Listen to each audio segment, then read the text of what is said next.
하나님의 말씀은 베드로전서 1장 6절에서 9절입니다. 그러므로 너희가 이제 여러 가지 시험을 인하여 잠깐 근심하게 되지 않을 수 없었으나 오히려 크게 기뻐하도다. 너의 믿음의 시련이 불로 연단하여도 없어질 금보다 더 귀하여 예수 그리스도에 나타나실 때에 칭찬과 영광과 존귀를 얻게 하려 함이라. 예수님을 너희가 보지 못하였으나 사랑하는도다. 이제도 보지 못하나 믿고 말할 수 없는 영광스러운 즐거움으로 기뻐하니 믿음의 결국 곧 영혼의 구원을 받음이라. 아멘. 이 세상이 얼마나 지금 불신앙의 시대로 막 빨려 들어가는지를 우리가 알게 됩니다. 정말 우리 영혼 관리, 나부터 정신 차려야 됩니다. 못다한 감사, 범사에 감사하라 하셨는데 내가 원하는 것, 내가 갖고 싶은 것, 내가 좋아하는 것만 생기면 감사했어. 내가 원치 않는 것, 내가 기뻐하지 않는 것, 내가 손해보는 것, 신경 쓰는 것, 나에게 괴로운 일이 있을 때는 감사가 어디서 나와. 불평, 또 신경질, 또 그런 게 나왔잖아요. 범사에 감사하라는 말씀 앞에 우리는 순종하지 못했다는 것을 우리 시간에 회개하면서 범사에 감사, 좋은 일이든 나쁜 일이든 원하는 거든 원치 않는 일이 와도 범사니까 감사해야지. 오늘은 마음을 드립니다 라는 제목으로 말씀을 받습니다. 오늘 본문에 보면 신앙이 무엇인가?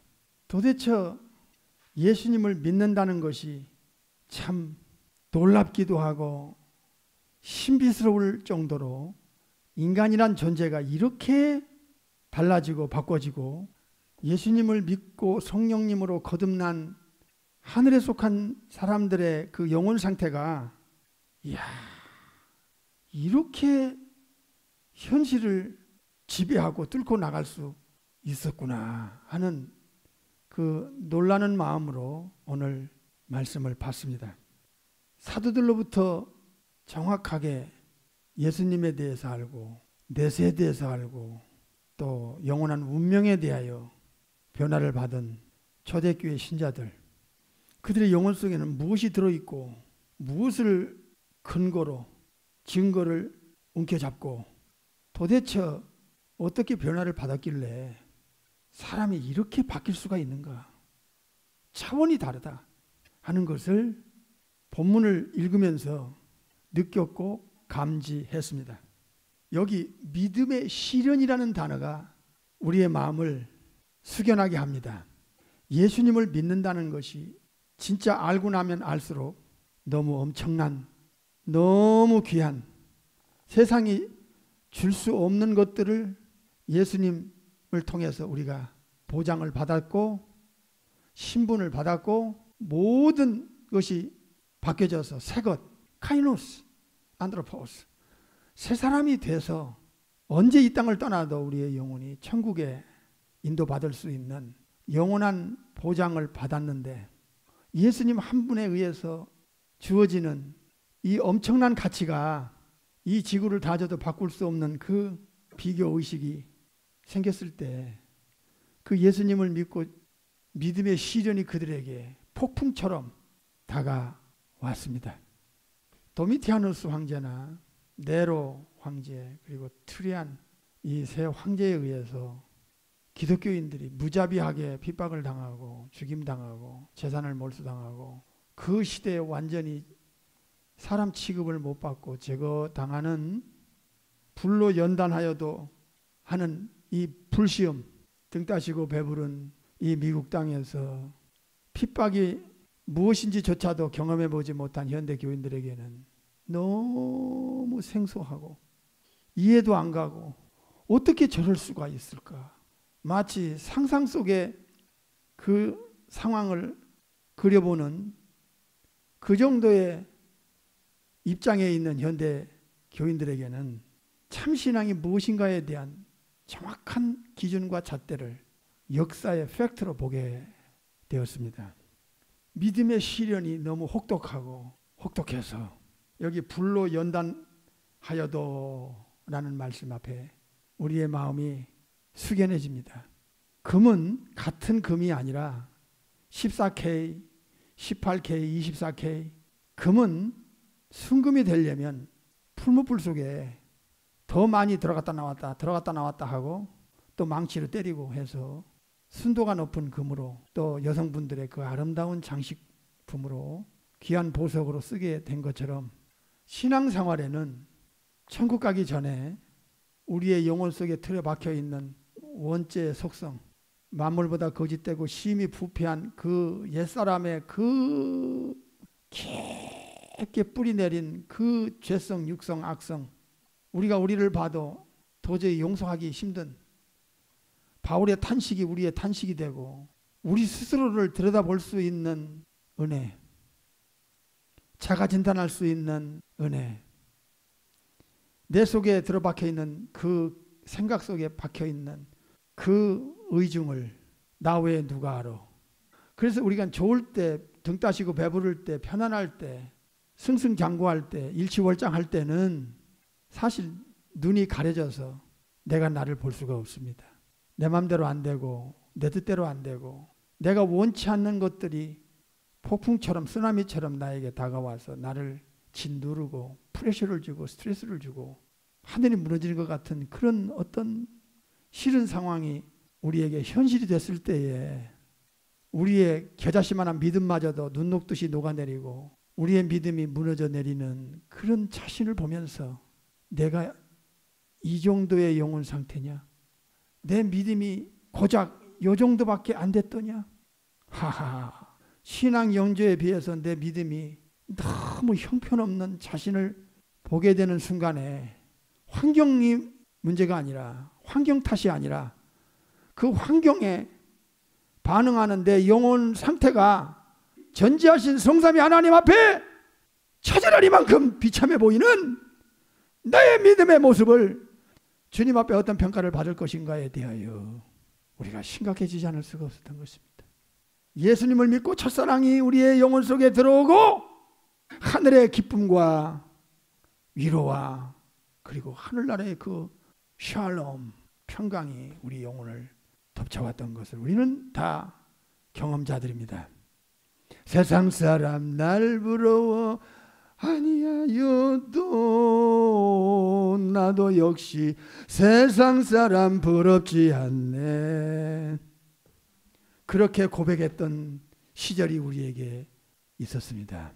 그런데 예상치 못한 감당하기 어려운 시련이 원치 않았던 그런 일들이 우리 눈앞에 딱 다가와 우리 앞길을 가로막을 때 우리의 영혼이 그 장애물 앞에서 바등대고 허우적대며 갈대처럼 요동치는 우리의 영혼을 바라보면서 그때 우리는 영적인 잠에서 깨어납니다.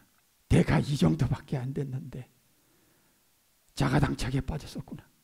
내 이 영혼의 현주소가 송두리째 드러났을 때 하나님 앞에 주님 앞에 부끄러워서 머리들 수 없는 우리 자신들을 한두 번 보았습니까?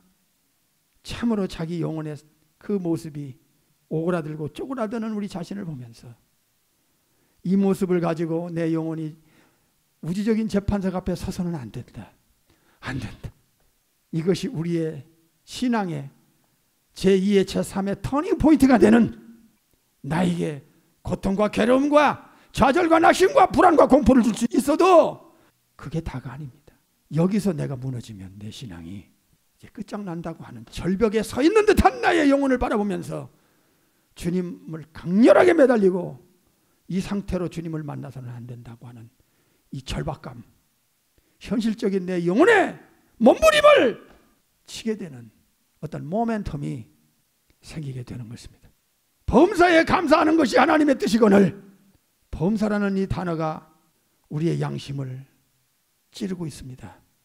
상황과 환경, 여건과 분위기에 의하여 감사가 나오기도 하고 감사가 뒷전으로 제쳐지는 이런 갈대 같은 우리의 신앙의 현주소에서 오늘 이 말씀이 나를 내 영혼을 채찍질하면서 이대로는 안 된다고 하는 새로운 각오와 결단이 필요합니다. 천국에 합당치 않은, 천국에 들어가기에 장애가 되는 이 세속적인 죄악적인 마귀적인 이 지옥적인 잡철, 이걸 언제 뽑아내느냐? 시련 때 뽑아낸. 이 시련과 싸워서 지면 내 믿음이 이 시련 속에 매몰되면은, 이 시련이 내 믿음을 덮쳐오면 내 영혼은 끝장난다고 하는 이 절박감, 살아나야 된다. 이 시련은 뚫고 나가야 된다. 이 길만이 영원한 살 길이다 하는 이런 애절함이 시련과 맞부딪히면서 역동성과 생명력이 불씨처럼 살아나는 겁니다. 욥기 23장에서 나의 가는 길을 그가 아시나니 그가 나를 단련하신 후에 내가 정금같이 나오리라. 이 시련의 고통의 순기능을 우리 역시 작지만 초대교회 신자들보다는 비교가 안 되는 미약한 것이었지만은 나의 나된 것은 하나님의 은혜라고 하는 고백을 할 수 있었던 것이 바로 시련이었습니다. 예수님의 세컨 커밍이 가까워오는, 재림이 가까워오는 작금의 현실 안에 그때의 예수님께로부터 칭찬받을 영혼, 영광받을 영혼, 존귀케 인정받을 수 있는 영혼은 누구겠는가? 연단시킨 자. 시련이 나에게 다가올 때 그 시련을 대하는 태도가 내 영혼의 현주소입니다. 참으로 놀라운 것은 하늘의 지혜를 받은 사람들은 그가 좋은 환경이든 나쁜 환경이든 그 영혼에게 다가오는 그 현실이 무엇을 의미하는지 분별이 되게 되는 것입니다. 이 땅은 잠시입니다.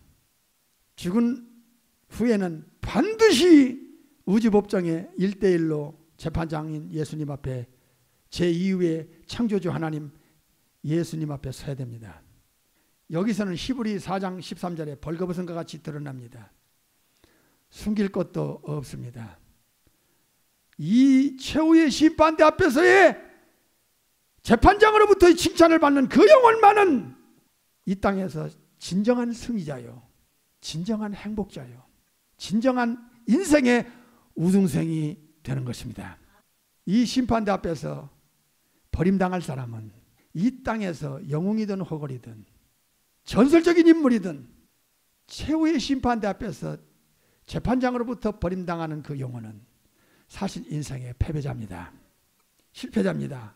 인생의 낙오자인 것입니다. 우리는 세상의 잣대로 우리와 남을 평가하는 사람들이 아니올시다. 우리는 세상에 속지 않고 자가당착에 빠져서는 안 되며 세상이 우리를 어떻게 보든지 우리는 사사롭게 여겨야 되는 것입니다. 8절 보겠습니다. 예수님을 너희가 보지 못하였으나 사랑하는도다. 이제도 보지 못하였으나 믿고 말할 수 없는 영광스러운 즐거움으로 기뻐하니. 옛날이나 지금이나 복음을 듣고 예수님을 믿고 성령 하나님으로 새로운 창조, 새로운 탄생을 받은 하나님의 사람들, 이들의 영혼 깊은 곳에 자리 잡고 있는 공통분모가 있었습니다. 그것은 예수님에 대한 사랑이었습니다. 사랑은 죽음보다 강하고 에로스의 사랑이든 스톨게의 사랑이든 필레오의 사랑이든 아가페의 사랑이든 이 사랑은 강렬한 생명력이, 역동성이 분출되게 되어 있습니다. 동물에게도 그 모성애를 보십시오. 우리가 그런 그 내셔널 지오그래피를 보면서 이야, 창조주께서 저 동물에게 넣어준 그 모성애를 보면서 비록 스톨게의 사랑, 비록 필레오의 사랑이라 할지라도 이 사랑의 그 생명력이라고 하는 것은 인간의 마음을 충분히 감동시킬 수 있다는 것을 보았고 경험했고 체험했습니다. 예수님을 사랑하는 것은 로마서 8장 35절에 누가 그리스도의 사랑에서 나를 끊으리요? 안 됩니다. 신앙의 어떤 선을 뛰어넘으면 이제 예수님께서 우리에게 주신 것 그 이상의 어떤 인격적인 그런 관계가 형성이 됩니다. 예수님과 우리와 아버지 하나님과 우리와 사랑의 관계가 형성이 되는 그 수준만 되면 이 사람은 세상의 그 무엇으로도 그 마음을 뺏지 못합니다. 안 됩니다. 이거는. 하나님께서 이처럼 우리를 사랑하셨고 예수님도 우리를 사랑하여 우리를 죄를 뒤집어 쓰고 십자가에서 아버지께 죄값을 치렀습니다. 양을 위해서 목숨을 버리는 요한복음 10장 15절에 선한 목자이신 예수님은 양을 사랑하지 않고는 불가능한 일입니다. 조건 없는 이해타산, 이해득실이 없는 무조건적으로 쏟아내는 아가파오의 사랑, 그 사랑의 일부가 예수님을 통해서 우리가 받았고 성령의 하나님이 직접 우리 영혼 속에 갖다 심어줬기 때문에 아가파오의 사랑, 아가페의 사랑이 우리 영혼에서 밖으로 흘러나갈 때 그들이 하나님의 사랑, 예수님의 사랑을 제3자가 느끼게 되는 것입니다. 아가페의 사랑은 인간에게서 나올 수 없는 거잖아요. 인간은 항상 이해타산에 너무나 익숙해 있는, 습관화되어 있는, 체질화되어 있는 존재이지만은 성령의 하나님을 통해서 아가페의 사랑이 우리 속에서 들어와서 밖으로 흘러나갈 때는 이해 득실이 아닌 계산이 없어. 손해봐도 상관없어. 일방적으로 쏟아내는 그 성삼위 하나님의 사랑이 우리 속에서 밖으로 흘러나가게끔 하는 성령님의 워킹은 우리 스스로를 놀라게 하는 거예요. 옛날에 내가 저러진 않았는데, 옛날에 나는 얼마나 이기적이고 아주 수줍노고 나밖에 모르고 내 중심이고, 이 예수님을 믿고 성령으로 거듭났다고 하는 이 자체가 이런 것 저런 거를 보면서 신비한 거야. 자기가 자신을 보고 참 신비한 거야. 신기한 거야. 내가 이렇게 메타모르포스돼 탈바꿈이 된 영혼이 되었구나. 두 번째는 예수를 믿고 말할 수 없는 영광스러운 즐거움으로 기뻐했다. 영광스럽게 여겼고 예수님을 믿는 것을 엄청난 천국의 하늘의 그 기쁨이 우리에게 영혼 속에 들어왔고 성령님의 9가지 열매 중에 두 번째가 희락입니다. 희락, 기쁨. 하늘의 기쁨, 세상 것으로 줄 수 없는 천국의 기쁨. 창조주께서 우리 영혼 속에 넣어주는 기쁨. 그 영적인 가치가 내가 소유했다고 하는 그 기쁨. 우리가 세상적인 어떤 정말 갖고 싶은 것을 소유했을 때 세상 것에서 주는 약간의 제한된 기쁨이 있듯이 영원히 누릴 영원한 가치를 예수님 안에서 예수님을 통하여 우리에게 주신 그 천국의 기쁨은 이 지속성이 있어요. 영원성이 있다고. 세 번째는 즐거움. 영광스럽게 여기고 기뻐하고 즐거워한다. 세상 것이 아닌 세상 것에서는 감히 얻을 수 없는 하늘의 영광, 하늘의 기쁨, 하늘의 즐거움을 그들의 영혼 속에 있었기에 이 강렬한 폭풍처럼 밀려오는 이 불시험, 견뎌내기 어려운 이 시련이 이들을 덮쳐오는데도 불구하고 그 시련보다도 그 천국의 영원히 천국에서 누릴 영원한 영광, 영원한 그 보장, 영원한 가치를 알고 있는 그 영혼의 즐거움, 영혼의 기쁨이 이 시련을 결코 시련에 매몰되지 아니하고 그 시련과 정면으로 마주쳐서 그 시련을 뚫고 나갔을 때 그들은 순교라고 하는 하나밖에 없는 목숨을 포기할 것이라도 이 영원한 예수님을 통하여 주신 기쁨과 즐거움과 영광스러움을 포기하지 않은 이 신앙의 순결과 절개, 순교자들의 신앙이 현대 교인들에게 절실히 요구되는 시대입니다. 우리 성도님들 중에도 초대교회 신자들만큼의 시련은 아니지만 그때는 재산을 다 몰수 시브리 10장에 톱으로 키는 것, 톱으로 사람의 몸을 자르는 것, 불태워 죽이는 것, 사자가 찢어먹는 것, 십자가 못 박아 죽이는 것, 돌로 쳐 죽이는 것, 썩어질 육체, 조금 일찍 가나 늦게 가나 그거고, 육체 안에 있는 영혼은 영원히 죽지 않는 이모탈리티, 영생을 받은 그 영혼이, 우리도 역시 현실의 순간순간 작은 시련에 부딪혀 오면서 그 시련을 어떻게 우리는 이젠 다룰 줄 아는, 시련의 막연한 두려움과 공포에 떠는 게 아니라 이 시련을 어떻게 내 손 안에서 요리해낼 거냐, 다루어낼 거냐 하는 이런 하늘의 위스통을 받아가지고 현실을 뚫고 나가고 뛰어넘고 내 믿음의 절개를 지켜나가는, 그래서 이 시련이 다가올 때 그 역기능이 아닌 시련이 나에게 어떠한 유익을 또 줄 것인가, 이 시련을 통해서 내가 얼마나 더 단단해질 것이며, 이 시련을 통해서 나는 내 신앙의 믿음의 점프를 한 단계 뛰어넘는 점프하는 신앙이 될 것인가에 대한 기대치, 세상 사람이 도저히 이해해 주지 못하는 본어게인 크리스찬들만 가지고 있는 그 의식 수준, 정신 상태, 이게 2000년의 순교자들의 신앙이나 우리에게나 정도의 차이는, 그 각도의 차이는, 경중의 차이는 있을지 몰라도 우리 아버지께 주님께 감사를 드리고, 그래서 범사에 감사라는 말씀이 이제는 이해가 되고 와닿고 범사에 감사해야 되겠다고 하는 결단과 의지가 우리 속에서 이제 솔솔 살아나게 되는 것입니다. 우리의 신앙의 정점이 어디 있습니까? 심판대 앞에서 나의 평가입니다. 우주의 재판장이신 예수님의 평가입니다. 예수님께서 우리 영혼을 딱 대하실 때에 그 표정이나 모습에 우리는 감을 잡을 수 있습니다.